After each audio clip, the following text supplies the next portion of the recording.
Hi friends, నేను ఇప్పుడు పాయసం చేస్తున్నాను. అందుకోసం 2 టీ స్పూన్ల నెయ్యి తీసుకున్నాను. నెయ్యి వేడెక్కిన తర్వాత జీడిపప్పు కొంచెం, కిస్మిస్ కొంచెం వేసుకొని వేయించుకుంటున్నాను. పాయసంలో మధ్య మధ్యలో పప్పులు తగులుతూ ఉంటే చాలా టేస్టీగా అనిపిస్తుందండి. ఇప్పుడు అదే నేతిలో సేమియా వేసి వేయించుకుందాము. సేమియా కొంచెం బాగా వేగితేనే పాయసం టేస్ట్ వస్తుందండి.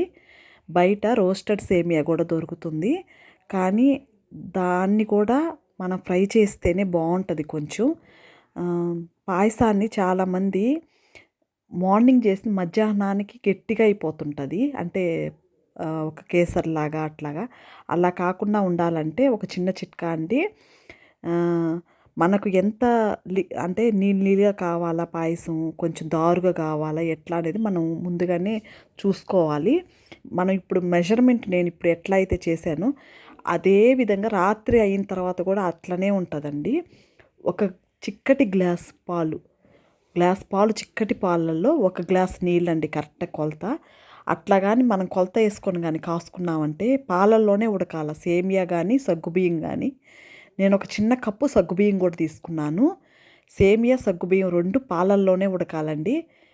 అంత కప్పు తీసుకున్నానండి నేను సగ్గుబియ్యము. అంతే నీళ్ళు, అంటే 1 గ్లాస్ పాలు 1 గ్లాస్ నీళ్ళు కరెక్ట్గా ఈవెన్గా తీసుకొని చక్కెర వేసి ఉడకబెట్టాను. పాలు ఎప్పుడు కొంచెం మీగడ పాలు అయితే చాలా టేస్టీగా ఉంటుందండి పాయసం. మీగడ పాలు అయ్యుండి, చిక్కటి పాలు అయ్యుండి, ముదురుబర్రి పాలు అంటారు కదా, అది పల్లెటూరులో ఉండే వాళ్ళకైతేనే ఐడియా ఉంటుంది. ముదురుబర్రి పాలు అంటారు. దానికైతే వెన్న శాతం కూడా ఎక్కువ ఉంటుందండి. ఆ పాలకైతే పాయసం చాలా సూపర్గా ఉంటుంది. పాలు ఎప్పుడు చిక్కంగా ఉంటేనే ఆ సేమియా టేస్టీగా ఉంటుందండి. అదొకటి. సేమియా బాగా దోరగా వేయించాలి. నెయ్యి కొంచెం ఎక్కువ వేసి సిమ్లోనే పెట్టి బాగా దోరగా వేయించాలండి. ఇవి 2 చిన్న చిన్నవి కొంచెం చూసుకుంటే సేమియా మనకు ఎట్లా కావాలంటే అట్లా వస్తుంది. టేస్ట్ మాత్రం సూపర్గా ఉంటుందండి. ఒకసారి ఈ మెజర్మెంట్తో ఒకసారి మీరు ట్రై చేసి చూడండి.